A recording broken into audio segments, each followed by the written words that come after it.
Swayam Prabha. Digital India. Educated India.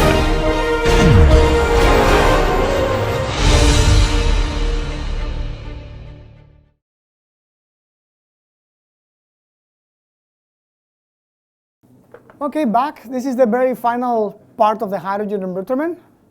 I like a lot hydrogen. It's a very interesting and puzzling and an exciting topic, so I like to talk about it, but I think it's been enough. So we could come back to the phase field. And in order to make the transition to the phase field a bit smoother, I thought maybe I'll tell you a little bit about a couple of case studies that we've done that I think will hopefully be of interest to both experimentalists and computational people. Where we talk about hydrogen and phase field, but less about the mechanisms, more about experiments and what happens in there and so on. And then after I take these two, we could take a break, or we'll see how we're done, and then we move into the multiphysics. So this case two studies is something that we published last year, and the idea was to evaluate the suitability of the single-edge notch tension samples, and this was more a study related to, I guess, operations of oil and gas industry. So it's more what they call sulfide stress cracking, which is still hydrogen embrittlement phenomena, but it's a phenomena that you get in H2S environments. And H2S environments are environments where you have a lot of hydrogen, so it's pretty bad, but at the same time there's other things happening, so it's a bit more complicated. And this is the test that the industry does, but the industry has a lot of questions about this test. So this is the test they do to certified components for these aggressive H2S environments. But they have a lot of questions about this test. They don't really understand very well. There's two tests that they do effectively, the single edge notch tension and the double cantilever beam. And this is work, by the way, with Cupertino Maleros and with Tushar Mandal, who's now in IIT Bombay. And he's finishing up this paper, so I'll show some ongoing results of the double cantilever beam, but this one is already out. And the idea is, the industry has these two tests. They don't know which one is more convenient to use. They don't really know what the duration of the test should be, but basically they want the simplest test possible to certify the behavior of these components in these aggressive environments.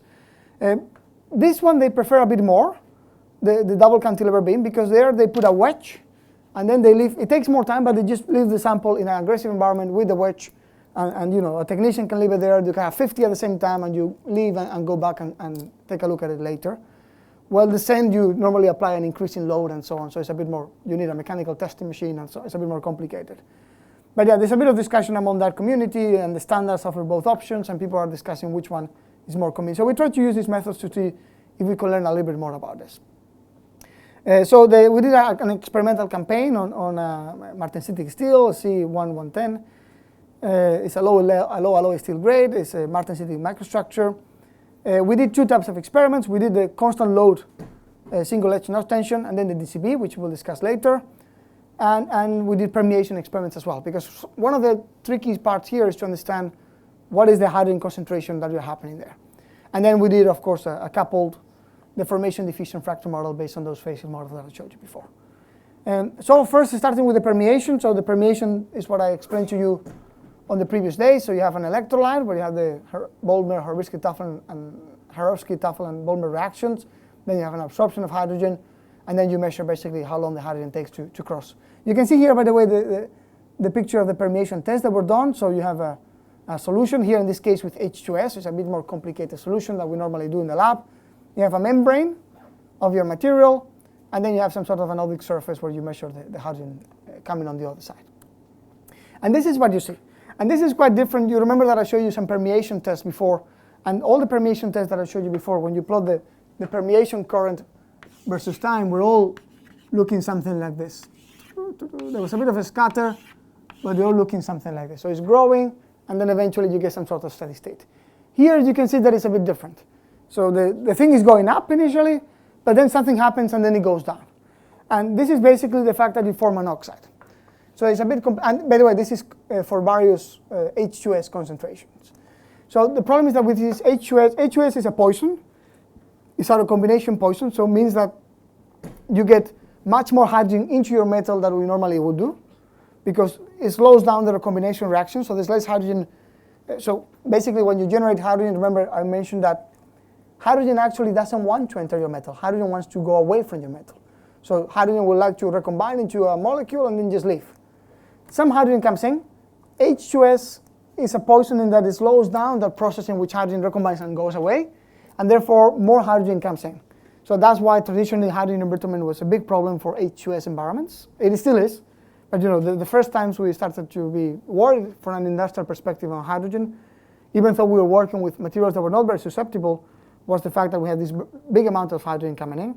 So there's a lot of hydrogen coming in, but then something happens. You generate an oxide, and you can see the amount of hydrogen you have is coming down.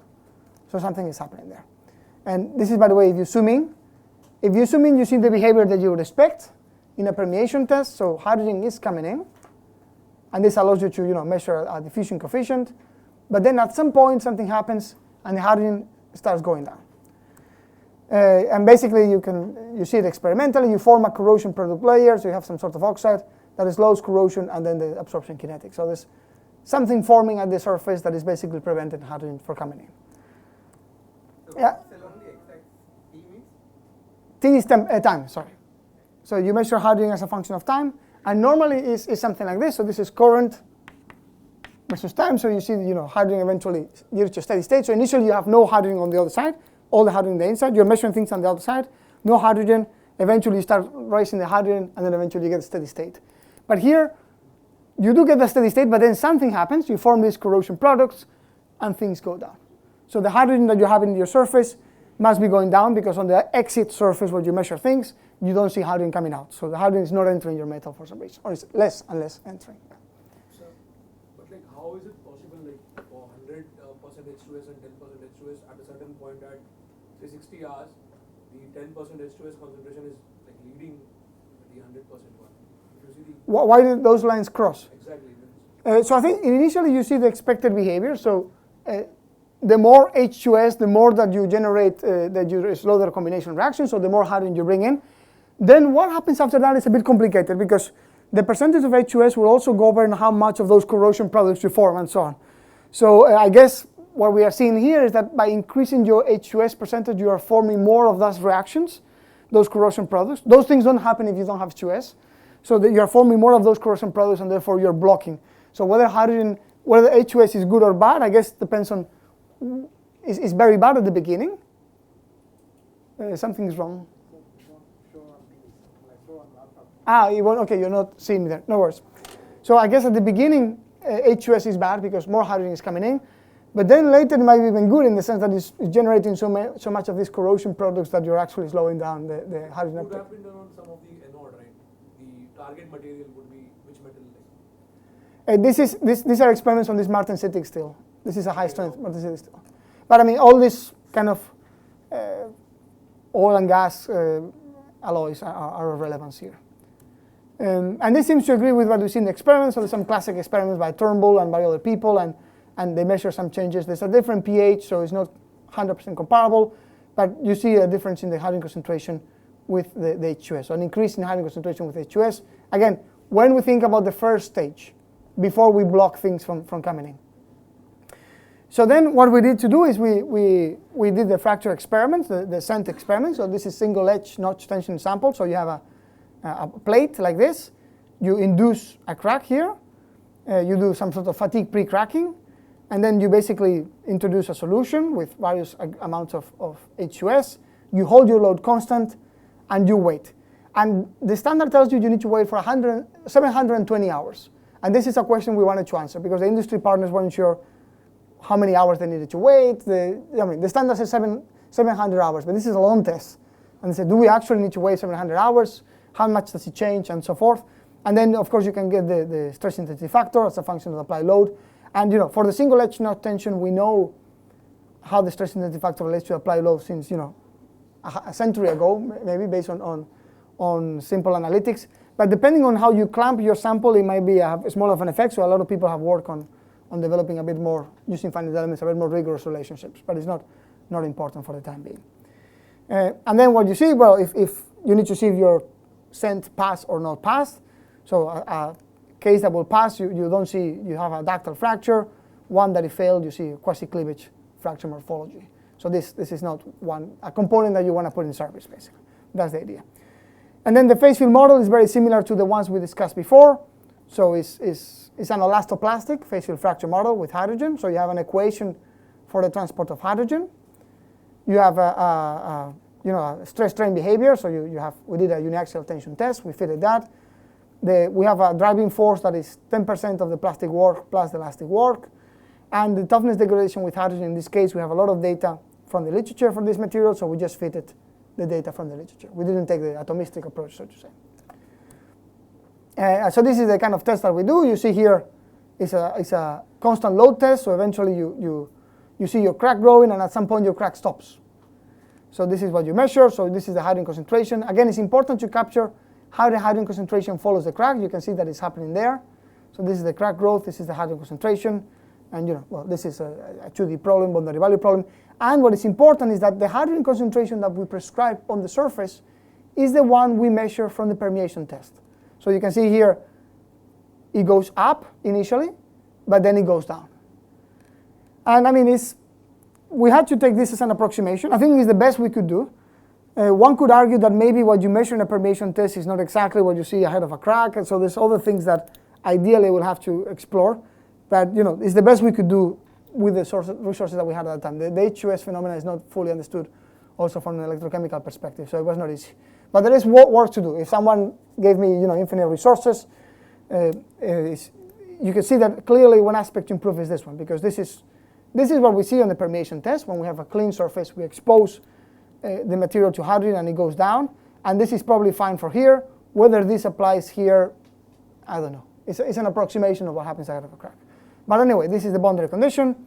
And this is what we saw, basically. This is the 100% H2S. So this is the K applied and the time to failure. So this experimental load, so you see that if you apply a sufficiently low load, no failure happens after 710 hours, which is the limit. Then they stop the test. So these arrows mean I stopped the test because failure wasn't happening. And you can see that both experiments and modeling seem to agree quite well. So if we have a big applied load, then fracture happens in both the experiment and the load, more or less at the same time. And then eventually there's this regime where the experiments show a bit of a scatter, but the experiments show that between 23 and 25 megapascals per meter, we have this transition from failure happening in 720 hours, failure not happening. In the simulations, we get a threshold of 23 megapascals per meter. Below that, we see things not failing. I should say, this is what people in the industry are a bit, puzzled about. In a way, not puzzled, but worried about. So they have a bit of a scatter here. They see they do this test. All the tests fail quite early. In all the experiments fail for them in 48 hours. So some of them will say, oh, why don't we just stop the test after 48 hours? We save a lot of money. We need to do many of these certification tests. Why don't we stop the test after 48 hours? This is what some people would like to do. But then at the same time, it's a bit of a challenge to do that, because you can see this guy failed very soon, but this guy didn't fail. And the change in load is very, very small. So the industry is worried. What if I had waited a bit more, maybe this guy will fail? So they don't really know what's happening. The good thing is that it seems that, our numerics seem to be in good agreement with experiments. So that's a good indication. So now we can interrogate the numerics. And this is, by the way, for the 7%. For the 7% H2S, they had much more scatter in the experiments. The experiments, again, are the circles. The open circles, you get significant scatter. So these ones fail quite early, but none of them, now they're failing later. Now they're failing in 200 hours. So these ones failed quite early. This one didn't fail. This one didn't fail. So there's plenty of scatter in the experiment. So now they're a bit worried. This problem is much more problematic for them. They don't understand why this one failed, why this one didn't fail after 700 hours, why this one failed after 100 hours. So somehow there's no correlation between load, time to failure, and so on and so forth. So this is a bit problematic for them. The numerics are a bit more clean. They seem to be more or less in agreement, but the numerics are of course cleaner in the sense that we don't have the scatter intrinsic to an experiment. So we do get that if you go below 34 megapascals per meter, no failure happens. Well, the experiment, we think the threshold is below 30 and 34, with some points even outside of that. So there's a bit of a scatter there. What is the difference between KIC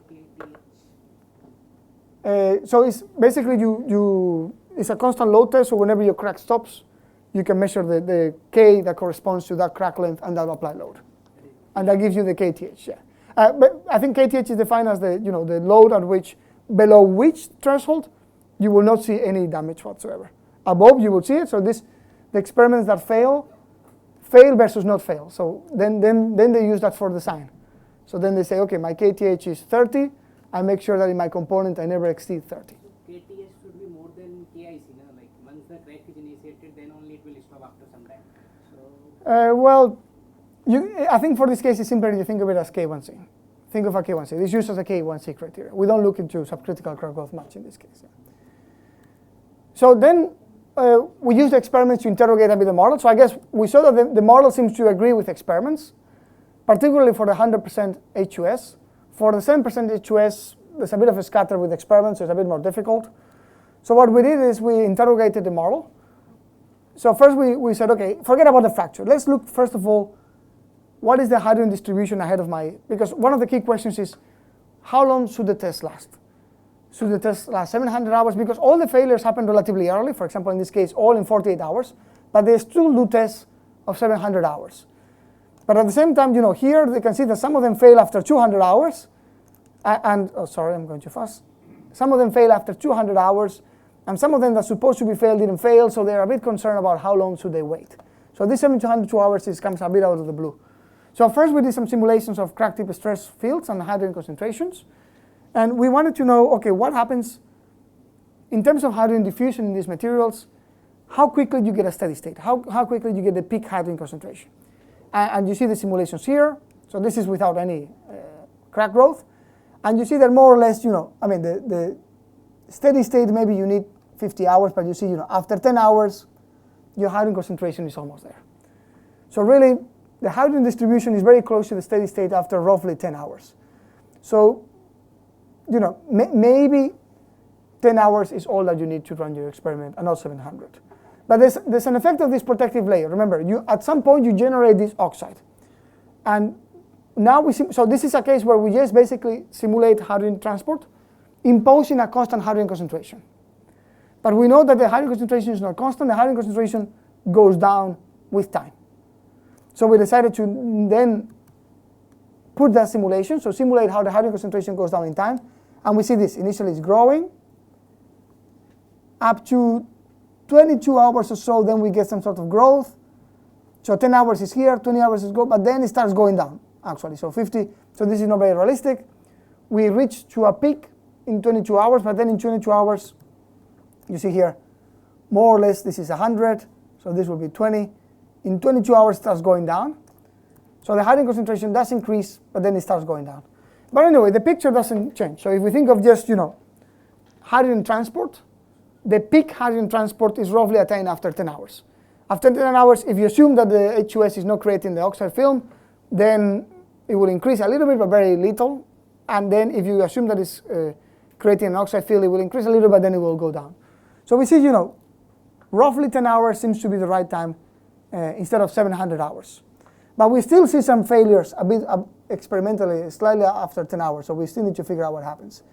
And then what we find out is that if you look at the toughness versus hydrogen concentration data for these materials, and then we look at the hydrogen concentrations that you get at the boundary and at the height of the crack, because we don't know, we must be somewhere. So for the 7%, we move between here and here. For the 100% hydrogen HUS, we move between here and here. So what you see is that, there could be small changes in hydrogen concentration as a function of time and as a function of the effect of this corrosive layer. But those small changes in hydrogen concentration will bring very little change in toughness in the 100% HUS because we are close to the plateau, which means that those small changes are not going to change very much my result of my experiment. That's why I see the repeatability in the experiment. But in the case of 7% HUS, is the opposite effect. We see a big drop. We are in a regime where the slope is very high. So a tiny change in hydrogen concentration due to the fact that, we waited a few hours more, or because the barrier, the corrosion barrier, protected a bit more or a bit less my surface, is going to have a big change in toughness, and therefore that is what it brings the scatter that we see in these experiments. So this is what we are basically highlighting with the model. So just to maybe conclude that case study, and maybe we could do a break now at 25 to 10, so we come back at 11. Just to conclude, if you do permeation, then you can reveal that role that those corrosion products have in taking hydrogen ingress. You then take that permeation data as an input to your model, and then you can see what is the competition between hydrogen accumulating near your crack and hydrogen uptake being prevented by those corrosion products. So you have two time scales competing there. The time that it takes for the hydrogen to reach its maximum value on height of the crack, which we know is roughly 10 hours, and the crack for the product to be formed, which is 22 hours. So we know that the one that wins is the hydrogen concentration time. We use these facial simulations to predict virtually this KTH, this cracking threshold. We see that we can get that cracking threshold, so that's good news, in good agreement. And when finally we can explain the scatter in the experimental data based on the fact that we are in this regime where toughness is going to be very sensitive to hydrogen concentration, so therefore small changes due to these different corrosion products, different experiments will bring to those changes. And by the case that we have 200 hours, we're a bit puzzled with the experiment that failed at 200 hours. What happened in that experiment? The only thing that we can think of what could happen is that so we see that we get a steady state hydrogen in 20 hours, so what happens in 200 hours? The only thing we can think of is that maybe we get crack growth, intermittent crack growth, they see that in the experiment, and when your crack grows, the hydrogen is following your crack, so the competition between diffusion and crack growth, the hydrogen can get farther thanks to crack growth as opposed to an unstable cracking process.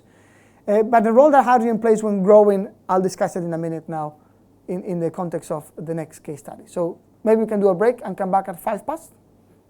Okay, thank you. Okay, welcome back.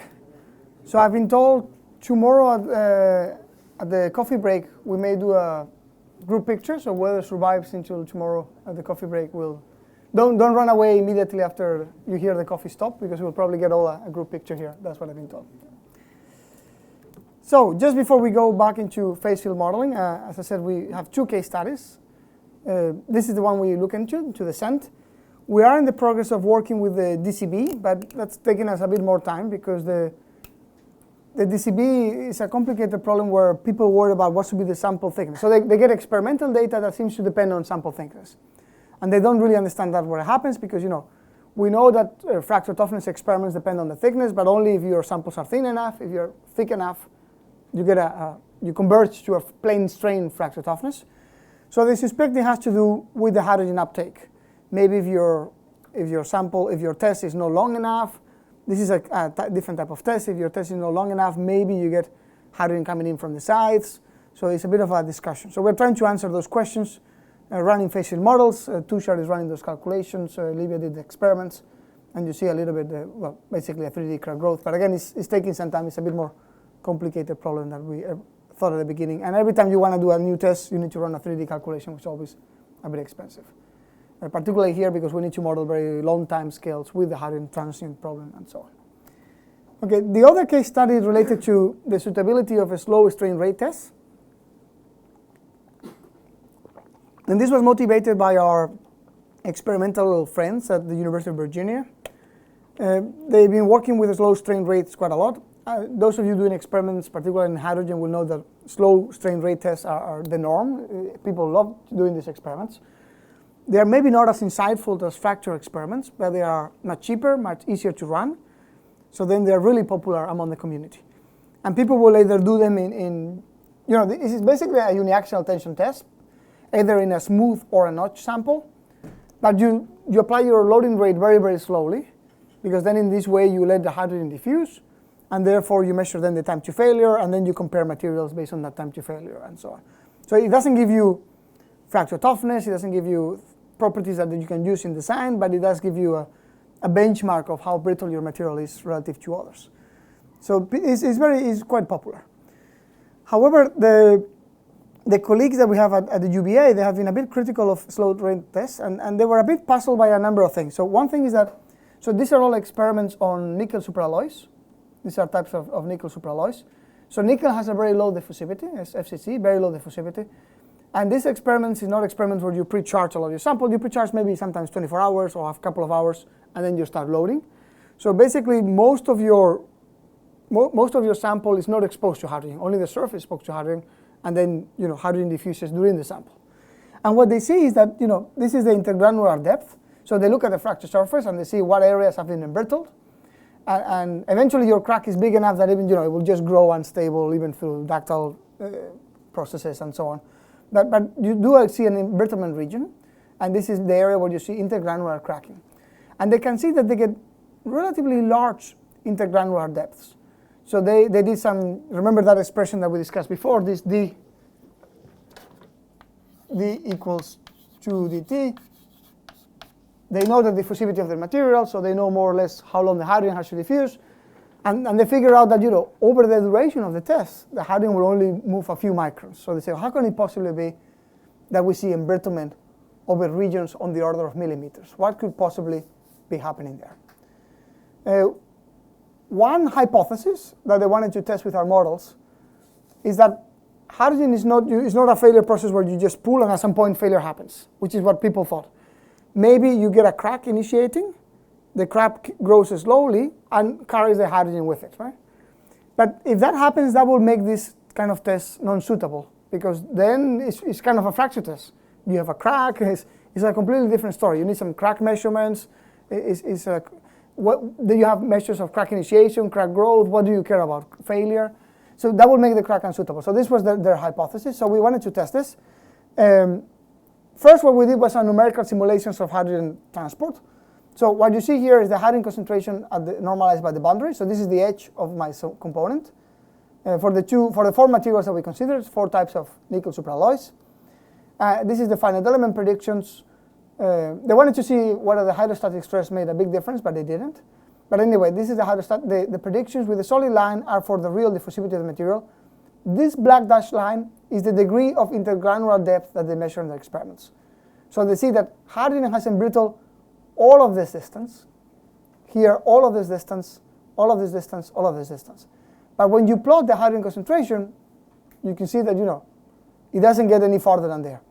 First of all, you may need a minimum hydrogen concentration to embrittle things, so maybe your minimum is somewhere here, I don't know. But not only do you need a minimum, but it's basically 0. So how can this happen, right? And we even tried, because some people argue maybe hydrogen moves faster through grain boundaries or other things, so we try increasing the diffusivity 10 times, which is kind of a very upper limit. We don't even see any of that in permeation, so probably it's much smaller than that. But we try increasing 10 times, and this is the color dashed line. And you see also, even increasing 10 times the diffusivity to account for uncertainties in diffusivity, we don't really get there. So something must be happening. There's a reason why hydrogen is stuck here, but embrittles a piece of material that is somewhere there. So the hypothesis is that maybe early cracking would occur. So we tried to figure out if we can learn from that from the model. And then one aspect that is critical in that case is that, this is a slide I just added now last minute because I thought it would be useful, is that your phase field model needs to capture how, as the phase field grows, as the crack grows, the hydrogen concentration follows. And it won't follow if you pre-charge your sample and are running a test in an inert environment. But if you're running a test in a hydrogen-containing environment, the hydrogen must, of course, follow. And we have 2 ways of enforcing this. One is through a penalty approach. So whenever you're solving for your hydrogen concentration, you have basically what you want to do is you make sure that in certain regions, let's assume that you have a hydrogen concentration from the environment, you are solving for C. So you have a penalty approach. So you have a very large term where you, depending on the phase field, you change the solution or your stiffness matrix and residual so that eventually the solution becomes this. This is one possibility. This is actually what we did in this paper. The other approach that in time we found much more straightforward to use is to use a situation where you basically define your diffusivity. Let's say you have a diffusivity, let's say effective or whatever, will be your normal diffusivity, and then some sort of a smooth function. It can be any function that you want, but some sort of function of the phase field and some sort of amplification factor. So basically, when you look at diffusivity versus phase field, and this is in the COMSOL Engineering Fracture Mechanics paper that we recently published, but this we found to be the most robust. So you are something like this, phase field is low, there's no cracking, your diffusivity is the same, but then as you approach phase field equal to 1, this grows in a quite smooth way to a value that is this effective. It could be 4 orders of magnitude larger. And then when you do that, because basically the diffusivity is enhanced here, the hydrogen here will just go quickly, and you capture this kind of behavior. You capture what you want to see. You want to capture as the crack grows, the hydrogen from the environment immediately fills that gap. So you can do that with this type of expressions or with a penalty approach. But this one is much more easier to implement, and it seems to work better. Yeah.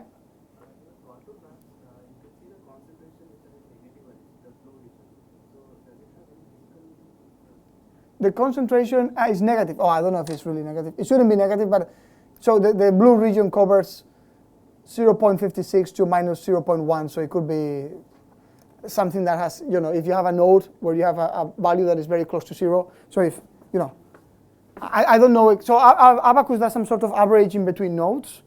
So I think this is the 75% that comes by default. So you may have an element like this, and maybe if you're, depends on what concentration I plot in. I think this one is maybe from the integration point quantities.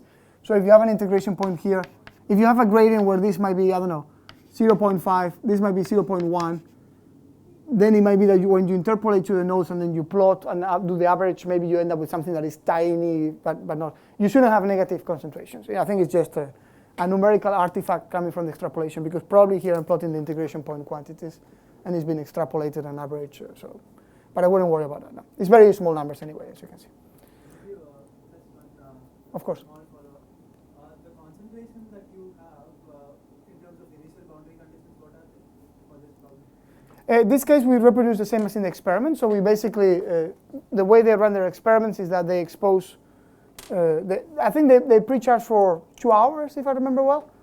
So they have the sample there. They expose it to it's an electrochemical environment. They have more or less quantified what hydrogen concentration belongs to that electrochemical environment through a permeation test. It's not perfect, but it's, and then they start pulling. So then we basically prescribe a hydrogen concentration here. We let the model run with our mechanical load for 2 hours, like they do, and then we start pulling. That's the idea. Yeah. If you go to your actual results, the next slide, on there, what is the domain size relative to the sample, the experimental sample that one is looking at? Is it very near to the crack tip that you're modeling in? This one? Yeah, in the space field experiment, or is it accounting for? Well, we model the entire sample. I don't remember. So this figure is just assumed to show the fact that but we model the entire sample, and this is, I don't know, maybe we can figure out from the notch size. You can see more or less the curvature. So I'm plotting zooming in somewhere here. No worries. So then the question that I have is, if you look at the concentration, right, the range of concentration, in the interior, the bulk of the specimen, it's 0, is it? The Yeah. concentration is roughly 0. But shouldn't you expect that there would be some lattice concentration still there if I have achieved steady state diffusion for the entire concentration? But we never achieve steady state diffusion because these are nickel alloys, so the diffusivity is super low. Okay. So you actually only get very little hydrogen uptake. This is what actually worries them, because they say, okay, how can it be? So if you look at the diffusion, this is over the full time of the test. This is the hydrogen depth. So very little hydrogen came in. Only the surface has hydrogen, but they see in the granular depths embrittlement regions that are very, very large. So this is what puzzles them, because these SSRTs are used for all materials. So for high diffusivity material, ferritic steels, then I mean within the time of the test you do get quite widespread. So depending on the geometry of the specimen and what the material diffusivity is, then you have not reached steady state in that. Exactly. Yeah. But in these nickel alloys, in order to get, I mean, they try to make them small, but you still need to do millimeter. You need to grip them and so on. You cannot do tiny samples. So this one's for a steady state in these nickel alloys, you may have to wait a couple of months or something. So it's very low diffusivity. It's 10 to the minus 14 and so on. So it's quite a, yeah. So then the people still do the test, and they see a lot of embrittlement. So they were thinking, okay, the test seems fine from that perspective, but how can it be that? So this is the outcome. This is what you see the simulation, and this is the simulation after the end of the test. It's a slow rain test, so it still takes hours. It's not a quick test, but still you see, this very very little uptake of hydrogen. Basically. What was the environment that this experiment was performed in? This is an electrochemical environment. I think it's sodium chloride environment. Well, it doesn't really matter that much, but it's, they apply a potential, negative potential. They apply cathodic protection. So this is the most, I think this is the most used test in the hydrogen community. Slow strain rate test in an electrochemical environment, because it's the easiest to do when you think of mechanical and hydrogen. You need a cell, but otherwise it's straightforward. You don't have to, keeping track of where the crack grows is a bit more complicated. You need some DCPD and so on. So this is the simplest one. So this is very, very popular. It still is, I think, by far the most popular one. But the challenge is that one. In low diffusivity materials, unless you do your experiment over months, which no one does, then you have this problem where you don't have a lot of hydrogen coming in. But you still see the embrittlement. So, people, this is what puzzled these guys. And the hypothesis we had is maybe you get a bit of cracking, and then the crack follows, the hydrogen follows the crack. Because the electrolyte will immediately enter that crack, and therefore you get the crack exposure. That is the thought. So we tried to do these simulations. So first we started actually simulating the ductile failure. So we said the case in air for these 4 materials, we subjected we used the phase field model, and we modeled the ductile failure. So we're not resolving any micromechanisms, but it's an elastoplastic fracture model with some toughness and so on. So why not? And I think we calibrated with the experiment the toughness. We had toughness for this material, so it was a good agreement. So it was able to capture it's actually our prediction. So you can see this is the typical what you get in those experiments. You get load versus time, and basically you ramp up your load, and then eventually you get a drop in your load due to the failure. In this case, the failure for us happening in the center is due to necking and so on, and this is in agreement with what we saw in the experiments. So phase field predicts failure happening in the center of the sample, and we seem to be in good agreement in terms of when things fail. This is no hydrogen comes into the picture. The moment they bring hydrogen into the picture, they see failure happening in the edge, and we see exactly the same. And as you can see, we get a quite good agreement all across the board. So this is for a given applied potential. It's quite an aggressive one, so it introduces a lot of hydrogen in there. And you can see how the crack initiates. And the 2 interesting phenomena here is, first of all, the model can capture naturally the failure from ductile fracture with failure starting in the center, as they see in the experiment, to this failure at the edges and happening much earlier due to the embrittlement. So the model can capture the embrittlement well. The other key observation is that the model sees that we don't tell the model anything about when cracks need to start or grow or whatever. The model predicts some initiation of crack growth relatively early in the test. Depends how early, depends on the material, but relatively early in the test we see some initiation of crack growth. And then we see crack propagation, and eventually we see the crack failure in good agreement with experiments. And we actually try to change the environment and go from a more aggressive environment to a less aggressive environment. From the permeation test, we knew what was the hydrogen concentration, so we put that into the model. And as you can see, the model seems to have attained a very good agreement. So that was quite nice to see. So the model not only could capture the ductile phase, and then we put hydrogen and captures very well the hydrogen case, but we changed the hydrogen environment, and the model also captures well the time to failure, more or less. It's not perfect, but it's close enough, I would say. So this is good because it means that we trust the model. The model seems to be able to capture all the data that we have. And what the model is telling us here is that you have initiation of crack growth. And if you have initiation of crack growth, then this test is not valid. And the other problem that we found here is that then you don't really know what to do with this test, because even to rank materials is not very useful, because basically people rank materials based on the failure load. But you could have a material where cracking initiates first, but because it has lower diffusivity, the crack propagates more slowly, and therefore the time to failure happens later. But cracking initiates first, so depending on your problem, that initiation of cracking could be a problem. So yeah, we basically think that this explains, it's a model. We don't have clear experimental evidence. Although there's a group in Manchester that have shown by comparison fracture surfaces that indeed cracking initiates first, and doing some interrupted testing. So it seems that what the model predicted is being confirmed later by experiments.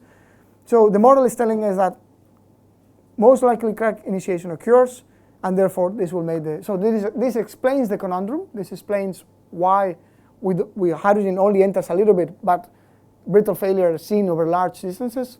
But also this tells you that this kind of approach is not a valid test. You need to do a proper fracture test. The ratio to which it rises, right, the diffusivity. So does it show dependence on the final results? The ratio? Of which the DL rises from 1 to 4, right? 124. What changes to 124? Sorry, I missed that. So the phase field wherever the parameter is 1. So where the diffusion coefficient is increased to some number, right? Okay. So here, understand the boundary condition. So here we use the penalty boundary condition, but it has no influence on the result. So you just need to pick, when you deal with penalty boundary conditions, you have a penalty factor. If you are forcing the solution to become equal to this, to the environment, in a certain region. So basically what we want is, in this region here, I don't want my hydrogen concentration to be the solution of a transport problem. I want to enforce it to be the hydrogen concentration at the boundary. So I want this to be red. So the two ways you can do that is by adding a penalty factor into your equations.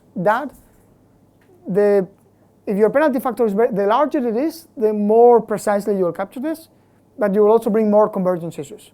So there's a balance basically. You pick your value large enough that will give you what you expect to see, like you see here, but that it won't cause you convergence issues. A little bit the same goes for here. So you wanna, if you follow this approach, you wanna pick this. This only happens in phase field regions that are very high, so it doesn't affect your results. You wanna pick, the effects in the sense that it's capturing the hydrogen growing with the environment following, which is what happens in physics, but what value you pick here is not important. You need to pick a value that is big enough to see this, but not too big that will cause you convergence problems. I think that's the idea. So for us, for the order of magnitude increase seems to do the job. It doesn't give convergence issues, and we can see that the hydrogen is following the crack. That's the idea. Okay, then later we'll look at this problem in a different way. So this is a study that I did, the second paper, which was, it was not in corrosion science. I think it was International Journal of Hydrogen Energy. I need to change that. It was with a group in Spain, in Seville. So they were interested in looking at this problem from kind of resolving the microstructure. So they said, okay, what if we take a different approach to this? And because we're looking into this problem and another problem that was also quite interesting. What if we took a different approach to this? We assume that the phase field tells me whether I have ductile damage. The phase field is going to model ductile fracture only. And then I resolve my microstructure. I include, I do Voronoi tessellation and I put grains in there. And then I put cohesive elements in those grain boundaries. Because in this material, in other materials, how hydrogen interacts with the failure process still very much under debate. But in this nickel superalloys, it's very clear, you get intergranular crack. So then they said, okay, we put hydrogen there. The hydrogen is degraded with the hydrogen concentration. We have attraction separation law, it's degraded with concentration. And then the phase field just tells me whether I have ductile fracture. So then I have both things competing at the same time. And then I just run it and see which one happens first, whether ductile fracture or brittle failure. And then we run those experiments, and we got a very good agreement again with experiments. So this is for the four materials that I showed you before. This is in air. This is with very aggressive hydrogen concentration. Here, the cohesive model did not break. There was no hydrogen. The stresses were not big enough. So failure happened due to the phase field evolving, which represents in this case these microvoid ductile mechanisms. Here, those cohesive elements break, and it's not perfect, but again, it's in quite good agreement, I would argue, across a wide range of materials. They're not two different materials, as you say, but it's fine. And so this is again, it confirmed basically our expectations. It told us that we could see the cracking occurring like this. You can see this is an element of the simulation, so you see crack growth along the grain boundaries. So we again capture with this more macrostructural resolved model, we were able to capture how those cracks originated in grain boundaries when you brought the hydrogen in. We could see how those cracks propagated as the test continues, so that you get initiation of we confirm basically what we saw with the more crude macroscopic model. How did you handle the binding energy in the grain boundaries? This one we took. They had done some. I'm trying to remember. I think they did some TDS measurements on this one, and they took a value of 30 kilojoules per mole, which is. I'm talking numerically. So did you have you gave binding energy only for the cohesive elements that you inserted to the grain boundary, or? Okay, so very good question. So there's two ways of doing it, and now that we're doing a lot of crystal plasticity, we have various ways of doing it. Now you're resolving the grains, so you could think of it as a. I think that the way the people did it at the beginning, they basically had a. If you think of, you have a grain here and then another grain there. You could think of you are solving this with continuum bulk elements. So you see which is my bulk element closer to my interface. And then you say, okay, if this is my bulk element, I can use, and it has this concentration of lattice, I can use Oriani's equilibrium to tell me what is the occupancy of a trap with a given binding energy. That's one approach. The way we do it a bit now is a bit different. We have some sort of segregation energies and so on. It was not the case of this paper. This paper was the simple approach. I can show you later. We haven't published anything about that, but I think it's a bit more rigorous.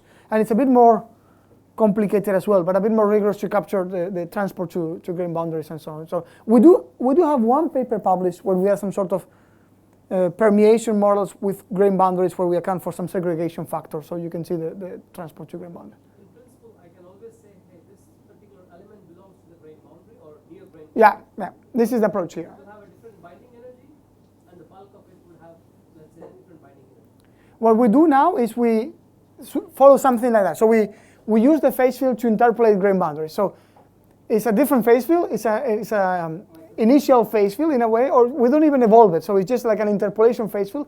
So at the beginning we say we use a phase field or any other interpolation function to describe grain boundaries, and therefore we can say, you know, the binding energy changes from the if I look at a graph like this, you could have a phase field that goes like this, and you can say the binding energy goes from this value to whatever bulk binding energy you have. So the change in activation energy from one to the other. This is more or less what we're doing right now.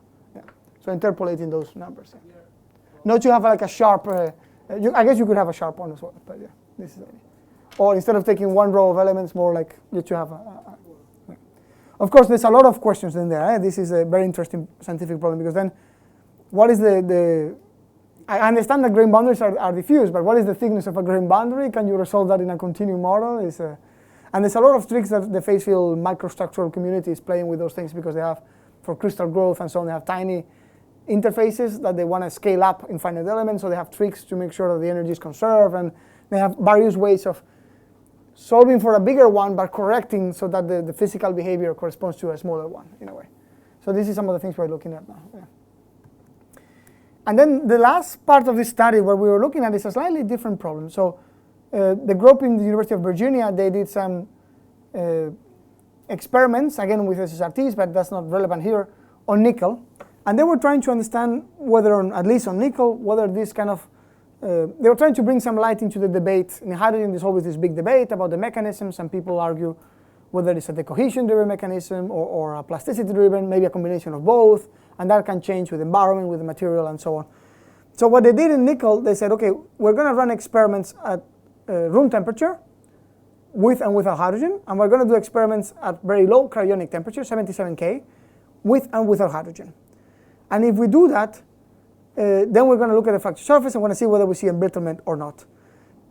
And the reason of doing experiments at very low temperatures is that in those cases, there's no hydrogen diffusion and there's no hydrogen plasticity interactions. So the only thing that you have is hydrogen trapped in grain boundaries. So is the hydrogen in the grain boundaries enough to trigger the cohesion, or do we need extra mechanisms? And they saw that, so this is a seminal paper in the area, they saw that the hydrogen in the grain boundaries was enough to trigger embrittlement. So even at the 77 Kelvin, you put hydrogen, you see embrittlement mechanisms. So we saw we could capture that. So we reproduced this with this model, and indeed, you can see the agreement is relatively good. We were capturing that in the absence of hydrogen, we predict ductile fracture as driven by the phase field. When we put the hydrogen in, even changing the temperature, because this model you can change the temperature, everything, I don't have the equations here, everything are Arrhenius laws that you can change the temperature, you change those binding energies, you send the diffusivity, and we can see that we get also the qualitative and quantitatively the capture from mechanism to time to failure and stress strain curves, as you can see here. Okay, so that's all I had to say about hydrogen, almost all. I think when we talk about multiphysics, I may have one result where we show you how to implement this in practice. So let me move into, there's a message in the chat, that's interesting. Oh, there are questions in the chat. I didn't realize that. Oh, there's people following online. Okay. 4 people following online, it seems. And there's a question, how can we decouple strain localization effects from true hydrogen distribution in SSRT when multiple mechanisms exist? What do we say about the dominant failure mode? Well, I mean, I guess the last example that we did is the most relevant one, right? So we are doing, people did experiments under very low cryogenic conditions, and in this way you can decouple this phenomena. You can also do it by playing with strain rates, but at low cryogenic conditions you can decouple this phenomena, and we saw that eventually it was all driven by embrittlement. Anyway, strain localization without hydrogen will not drive intergranular cracking as we saw later. But thank you for your question.